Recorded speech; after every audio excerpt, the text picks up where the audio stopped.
அதிமுகவை ஊழல் கட்சி என்று கூறிய மத்திய அமைச்சர் பொன் ராதாகிருஷ்ணன் பாஜக எந்த கட்சியுடன் கூட்டணி சேரும் என்பதை தெளிவுபடுத்த வேண்டும் என்று மக்களவை துணை சபாநாயகர் தம்பிதுரை தெரிவித்துள்ளார்.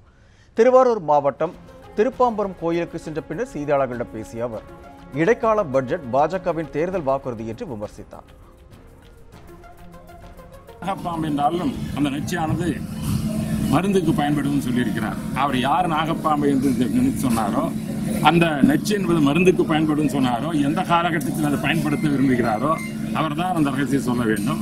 அவர் பங்காளி என்றும் அவர் சொல்லியிருக்கிறார் ஒரு கட்சியை பற்றி.